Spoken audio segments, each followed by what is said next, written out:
Well, we are here again, another week in this series called Wait, What? Answering Jesus' Dumb Questions. Now again, I say that tongue-in-cheek, but it's fun just looking at some of Jesus' questions because they do make you stop and think, wait, what? You know? So I hope you're engaged. I hope you are excited and are anticipating encountering God here today because that's what we're going to do. We're going to do it together in truth and spirit. So it's great to be with you. But before we kind of jump into looking at another question this week, we're going to spend some time singing and exalting and bringing God glory through song. So if you would, let's just join together in our hearts, lifting Him up, praising Him, and giving Him the glory He so deserves. It happened. Jesus rose from the dead. He defeated sin and death forever. It happened. The stone was rolled away. Jesus walked out of the tomb and He lives forever. And now that Easter's over, it's our turn. We have been born again into a new life. We are dead to sin, but alive to God, no longer slaves to this world, but set free to pursue God's righteousness and embrace the gift of eternal life. We have been bought with a high price through Christ's redeeming blood. We have been made temples of God's Spirit, free from condemnation and reconciled to the Father.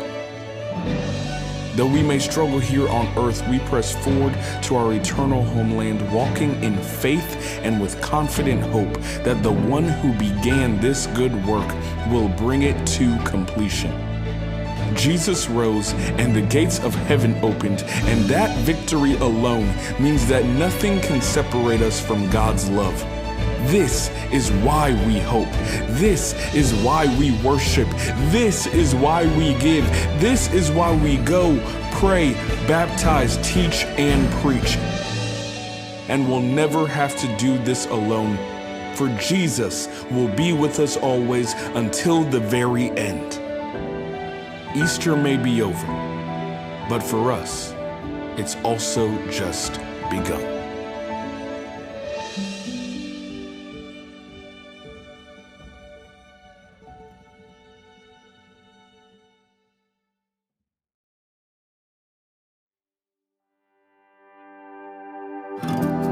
All throughout my history,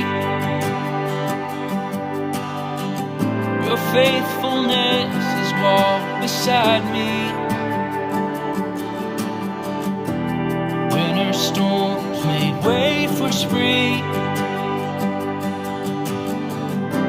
In every season, from where I'm standing, I see the evidence of your goodness all over my life, all over my life.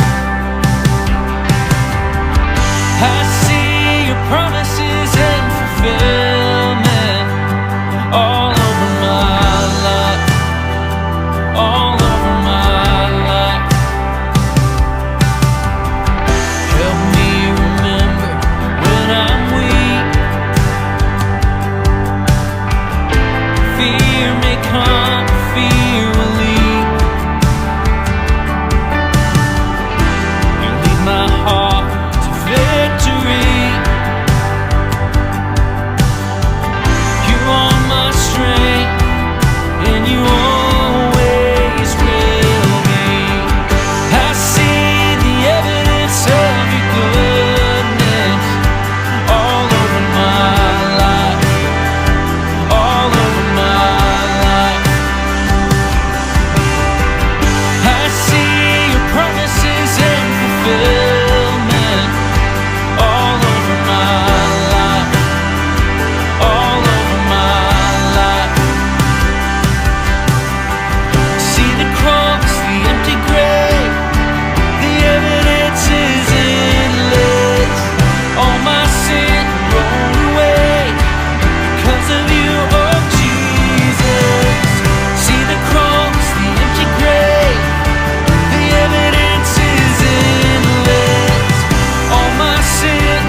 all over my life, all over my life.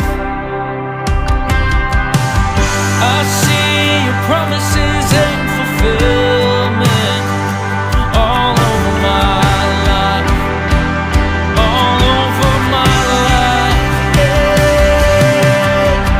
I see the evidence of your goodness all over my life, all over my life. I see your promises and fulfillment all over my life, all over my life. Then why should I fear? The evidence is here. Why should I fear? The evidence is here. Why should I fear? The evidence is here. Why should I fear? The evidence is here.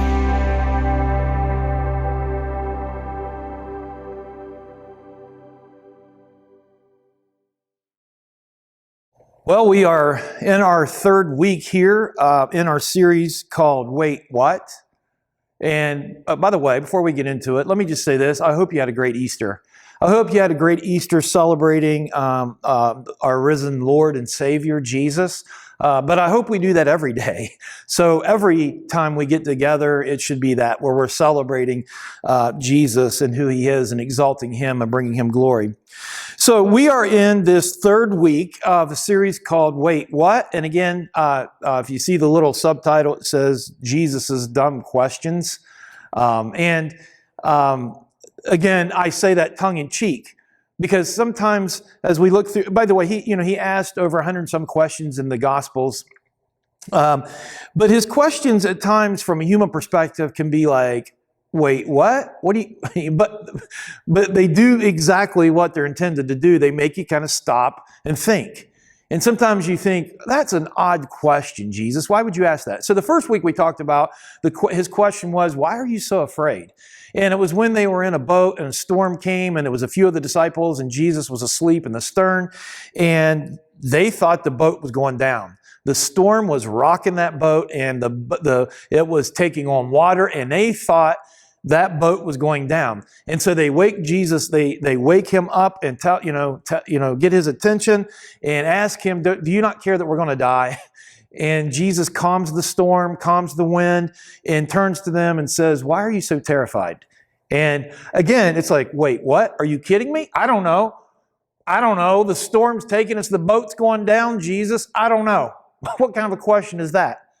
But I don't think it was a question where he was irritated with them or angry with them. I think it was a question where he was leaning into them, to say, why are you afraid? I'm here with you. My presence is here with you. And again, it reminds us of the storms that we go through in our lives where we may be trusting in a boat, parenthetically or stating or quote unquote, a boat. What is our boat? Is it money? And then we lose our job and then we become terrified. Or is it a relationship? And that relationship walks out on us and we start realizing that there's times where we make things into an idol because we're trying to get something out of this thing, object, relationship, whatever it is that only God can give us. And so that's when fear comes. That's when we become terrified. That's when we enter into a storm. But Jesus is saying, hey, I'm right here with you. Focus on me. Focus on me. And so that was the first question we looked at. Last week was Easter, and we looked at, the question, why do you still doubt? Right?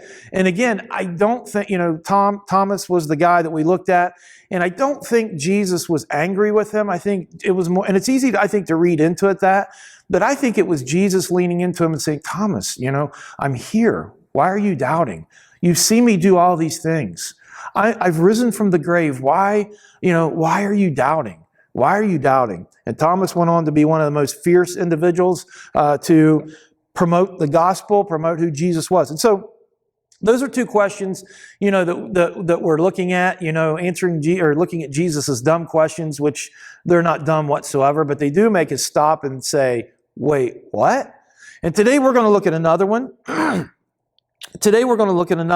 And essentially we're going to look at a miracle that took place, a touch from God, demonstrating there's no problem that's too big for Jesus to handle, okay?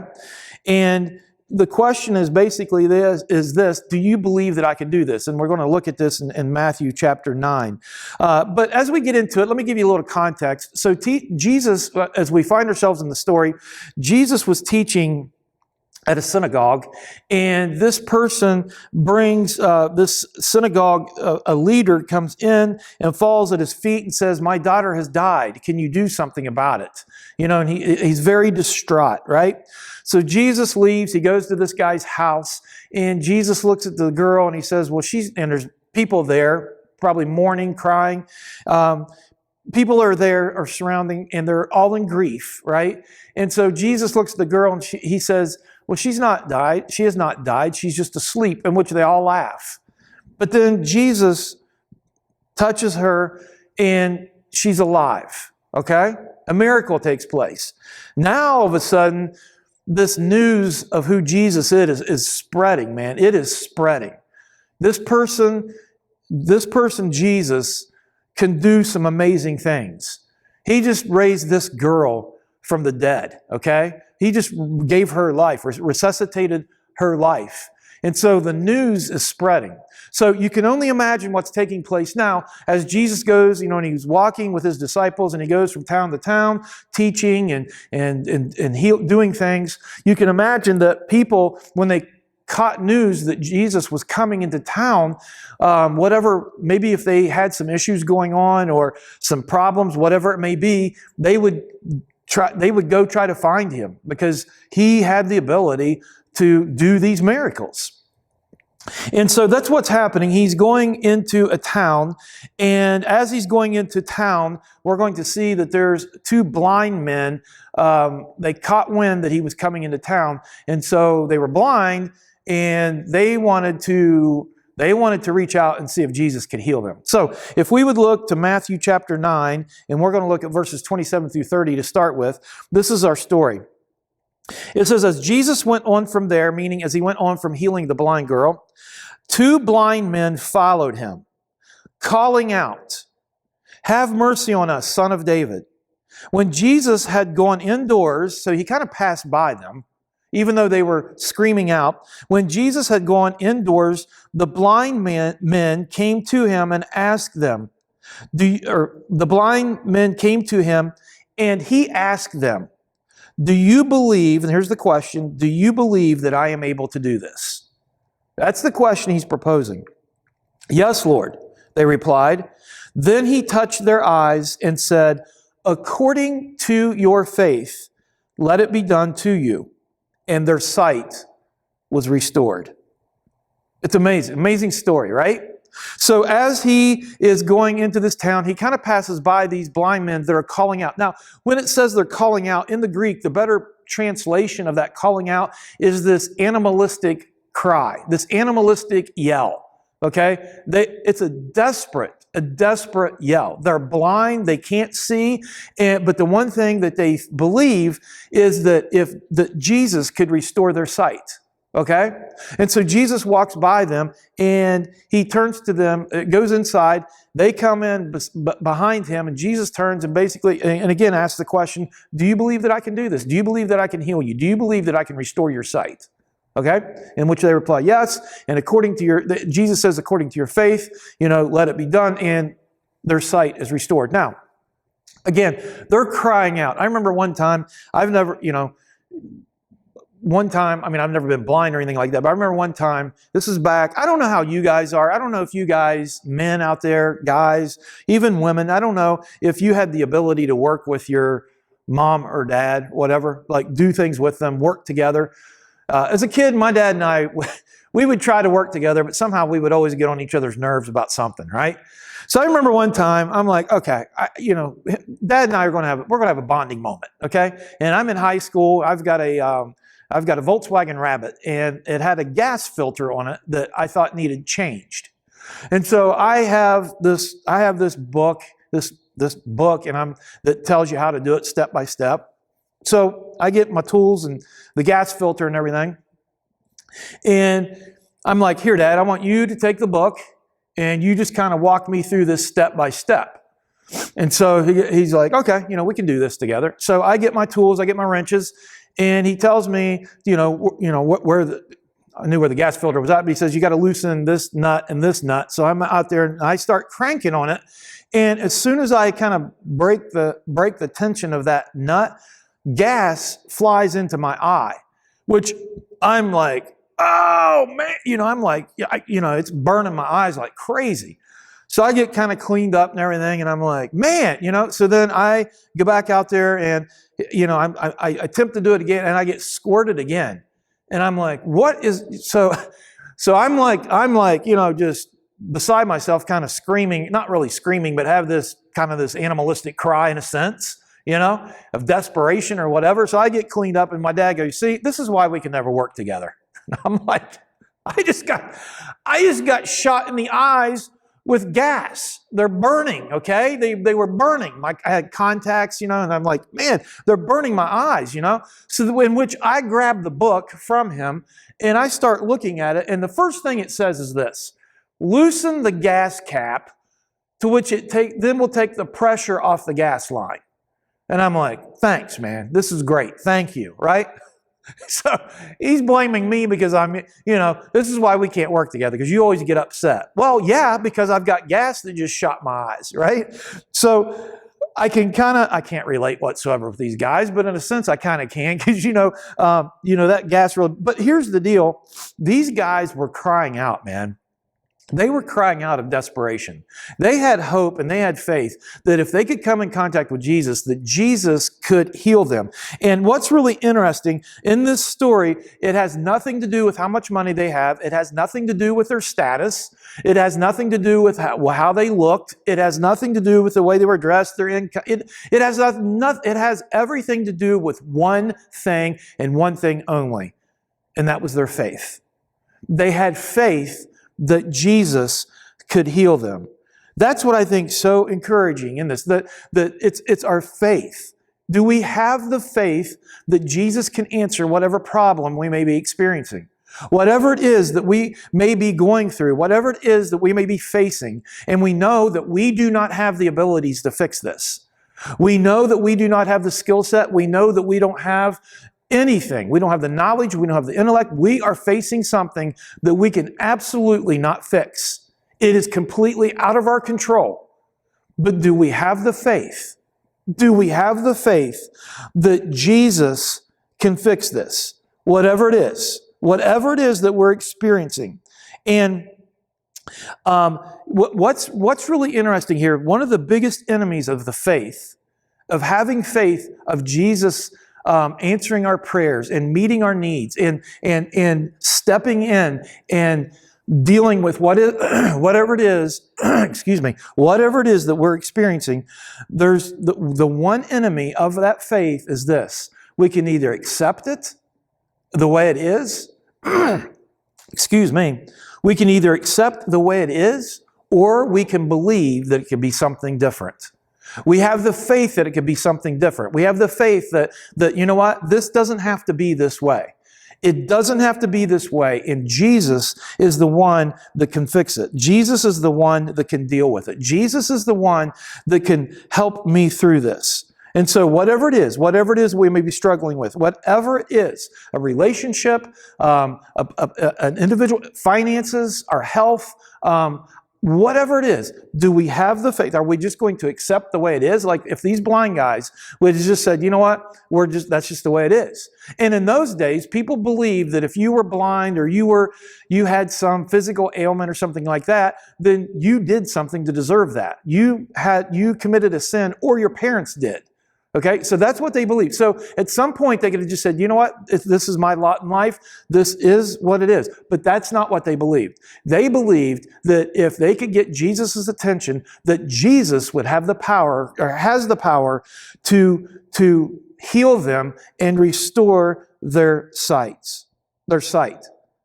So as we look at this, we're going to take a look at what kind of faith honors God, okay? And there's about 3 things I want to share with you today. What kind of faith honors God? The first one is this. It's a faith that believes in something that we don't see, okay? It's a faith that believes in something that we don't see. It's believing in something the way it could be, even though we don't see it, but we know it could be different. That's a part of a faith that honors God. In fact, the author of Hebrews says this in chapter 11, verse 1, faith is the confidence that what we hope for will actually happen. It gives us assurance about things we cannot see. So the author, and that's the kind of faith that pleases God. That pleases God.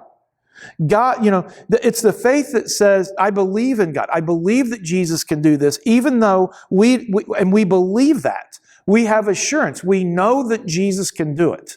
We know that Jesus can make it happen. Look in verse 28 of that same chapter, Matthew chapter 9, verse 28. It says, when Jesus had gone indoors, the blind men came to him and asked them, do you believe that I am able to do this? And they said, yes, Lord, they replied. So they had that faith, as I already kind of alluded to this. They already had that faith. They had the faith that Jesus could do it. So the question is, it's kind of the same question for us. Do we go to God in prayer, even though we can't see it, even though we know that we can't fix it? Are we willing to accept it? Or do we understand that, and we have the faith that Jesus can make a difference? Whether it be in our marriage, where, you know what, I've been trying to fix this. I've been trying to get closer to my spouse. I've been trying to do this, and this. I've gone to these seminars. I've gone to all this. And you know what? I'm just ready to give up because I just don't see it happening. I don't think they will ever change. I'm trying to change, but I just don't think they will ever change. Or do you believe that Jesus has the power to heal your marriage, whatever it is, to help your children, your health, being able to forgive someone that's hurt you,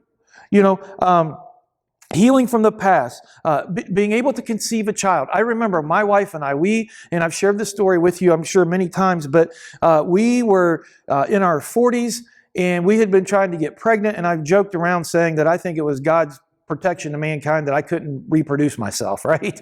So we wanted a family so bad. And it just hurt that we couldn't have a family. And so we chose to adopt. And so when we did that, we got a son in April or March. We got a son in March, and then 2 girls in June. And then we found out we were pregnant in August. Only God can do those things. Only God can do those things. But, and whatever it is that you're experiencing, do you have the faith? Do you have the faith that Jesus can heal this or make it different? Do you have that type of faith? And our prayers really kind of demonstrate, our requests demonstrate our faith in God. How big our requests are. They really demonstrate, the requests in our prayers, as we go to God in prayer, that request demonstrates our faith in God. Do you really believe God can meet this need? Do you really believe God can heal this? Do you really believe God can whatever it is, fix the situation, make the problem not just go away, but resolve it? Right? Do we truly believe? A type of faith that pleases God and honors God is one that believes in something even though we can't see it. Even though we can't see it, we know that God, Jesus, can meet that need. The second one is this, a faith that persists when nothing changes, okay? It's continuing to believe. It's when Jesus doesn't answer us immediately. Now, we talked about this a few weeks ago when we talked about prayer. And I confess to you, there's times where I pray, and when Jesus doesn't answer my prayer immediately, sometimes I get discouraged. And that's on my part. That's a part of my faith that does not please God, that does not honor God. And I'm not laughing about it. I'm just being very open and honest with you. That's my human side. And I would suspect that you have had that too. But having strong faith and believing what we can't see, and then also continuing to persist, continuing to pray, even when it doesn't change in my timeline, in your timeline, do we continue to pray? Do we continue to believe? And that's where I never lose my faith. I know that Jesus can do it. I know that. I have faith. I haven't lost faith per se, but there's times where I don't keep on persisting. I don't keep on persisting. And, in Colossians chapter 4, verse 2, in one translation it says this, "Be persistent in prayer and keep alert as you pray, giving thanks to God." We continue to be persistent. We don't give up. There's a parable or a story in Luke chapter 18. I'm just going to paraphrase it for you. You could maybe this week go back and read it. But it's about a widow who kept going to this judge. And this judge wasn't even a righteous person. This judge wasn't even a righteous person, didn't believe in God, if we could say it that way, was not a righteous person. But this widow kept going to him over and over and over and over and over again of something that she wanted. I mean, just constantly, to the point the judge just got tired of her and just granted her what she wanted. And Jesus said, if an unrighteous judge, an unrighteous person like this would do this for this woman, what do you think God will do for you that loves you? Your Father in heaven, what do you think He will, as much as He loves you, don't you think that He will meet your needs and answer what it is that you're going to, you're presenting to Him? And so this second part of prayer, this second part of faith is being persistent even when we don't see it change in our timeline. That's a type of faith that honors God. So the first one is what? First one is believing when we don't see it. Okay, this is faith that honors God, believing when we don't see it. And the second one is this: it's a faith that is persistent even when it doesn't change, especially in our timeline, okay? Especially in our timeline. We continue to be persistent.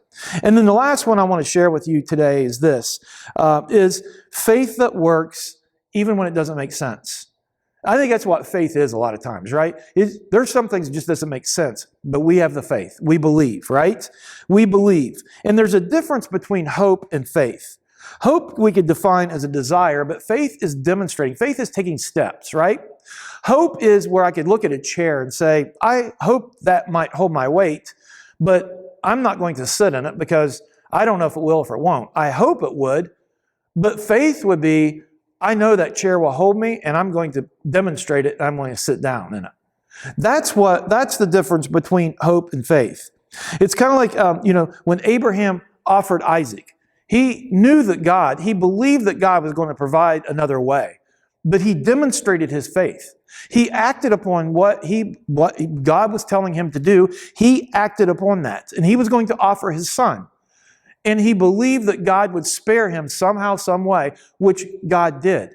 But Abraham had the faith that God would spare him. And so Abraham demonstrated his faith by, okay, I don't know when God's going to answer, but I know that God will spare my son. And so Abraham was stepping out just like God asked him to do. And then you know what happened from there.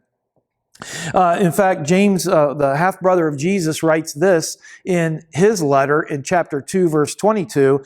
He says, you see that Abraham's faith and his actions were working together, and his faith was made complete by what he did. It's been said that the Jewish people, if they say they believe in something, they're going to act upon it. And if you're not going to act upon it, then they would say, well, you really don't believe in it. It's like saying, if I eat pizza, it will kill me, but I'm going to go ahead and eat pizza. Then they would say, well, you don't really believe it could kill you then. Because if you really believe that, you wouldn't do it. And that's the whole thrust of James' letter. It's not that works gets you salvation, but works is a demonstration of your salvation. It's a demonstration of your faith. Right? That's what James is saying throughout his letter. If you say that you have faith, it will be demonstrated. You will act upon it. Your actions will show what you believe. And that is true. Our actions do show what we truly believe. That's why when some people will say certain things, but their actions don't line up with it, and it doesn't make sense. It's like, okay, wait a second. You say this, but you're doing this, so these two don't go together. So something is off. That's the same thing. It's our, it's our works, our faith that works, even when it might not make sense. God leads us a certain way, and we have faith that God's leading us, even though it may not make sense, but we have the faith, just like Abraham did, and we take the steps. Some people it's so easy to become so focused on the problem. And again, I'm human. I've done this as well. I can become so focused on the problem that's all of my energy, all of my thought process goes towards the problem because I can't see the answer. And so I just stay fixated on the problem, and I don't really focus then on what it could be. I don't focus on what it could be. I don't focus on the answer. I stay focused on the problem, right? It's like these guys, they didn't focus on what they couldn't do. They didn't focus on their blindness, but they focused on what could be different. They could have just focused on their blindness and said, well, I was born this way. This is the way it's going to be. This is my lot in life. This is it. And they could have just stayed focused on that, but they didn't. They focused on what could be. They focused on Jesus, the answer. Jesus, He is the answer. And so I think it's very interesting because if in that story that we read, this true story that we read earlier in these verses, they demonstrated their faith, did they not? Jesus walked by them. They were crying out in this animalistic cry, this cry of desperation, and Jesus just walks by. And He goes indoors to this place, but they just didn't sit there and say, well, there's that. I guess He's not going to do it. There's that. No, that's not what they focused on what they could do. I'm going after Jesus. Until Jesus says no, until Jesus just absolutely refuses, they demonstrated their faith.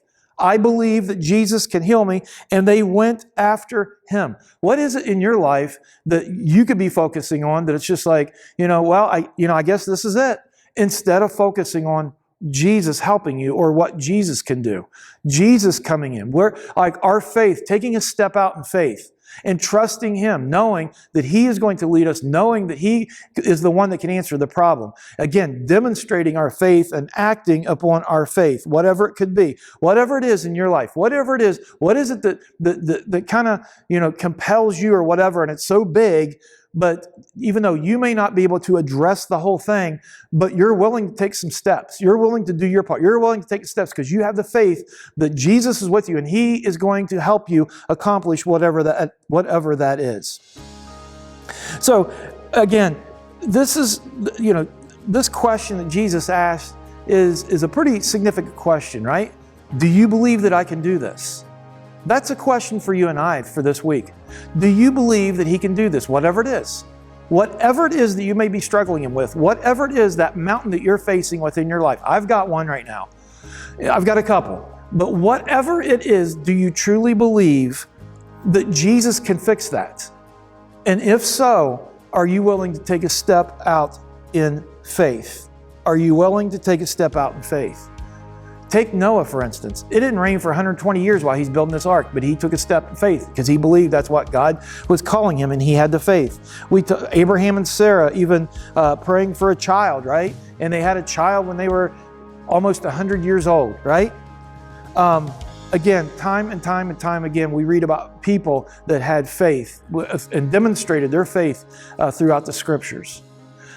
How is your faith? Does your faith honor God? And again, I get that we're human. Please don't hear me browbeating or anything like that. But it's stepping back and looking at our faith and saying, okay, does my faith really believe when I can't see? Does my faith really persist even when it's not in my timeline and it's not changing? Does my faith, will I demonstrate faith? Will I demonstrate my faith, act upon my faith, even when it doesn't make sense to me? I hope you just would spend some time asking yourself those questions and asking yourself, does my faith honor God? Because that's the type of faith that honors God. Do you believe that He can do it? I hope you have a great week, and I hope you stay with us in this series called Wait What? Because we're going to come back next week and look at another dumb question of Jesus, if I could say it that way. Tongue in cheek. I hope to see you back here next week.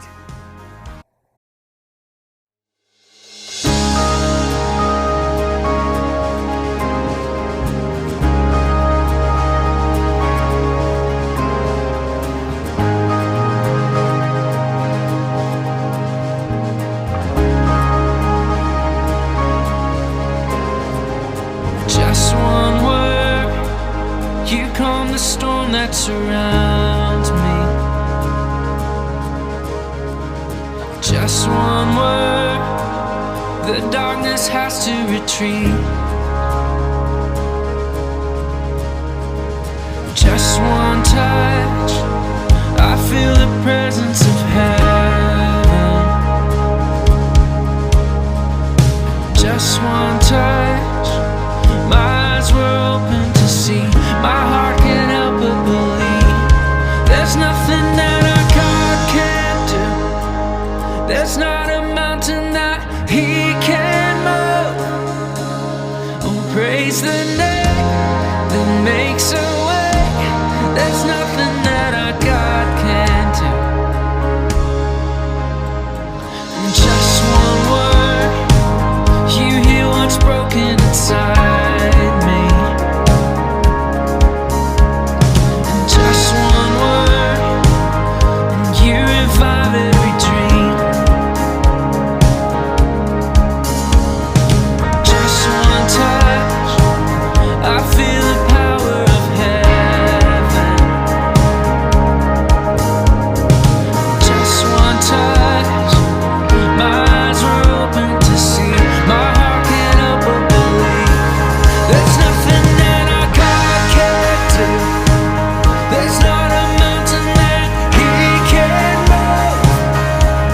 We praise the name that makes a way.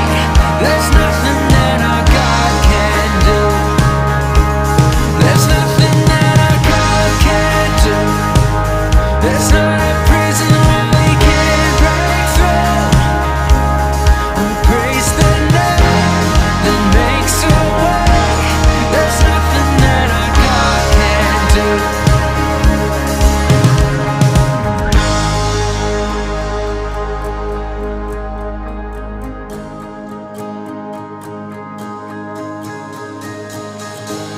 And I will believe for greater things. There's no power like the power of Jesus. Let faith arise, let all agree. There's no power like the power of Jesus. I will believe for greater things. There's no power like the power of Jesus. Let faith arise, let all agree. There's no power like the power of Jesus. I will believe for greater things. There's no power like the power of Jesus. Let faith arise, let all agree. There's no power like the power. There's nothing that our God can't do. There's not a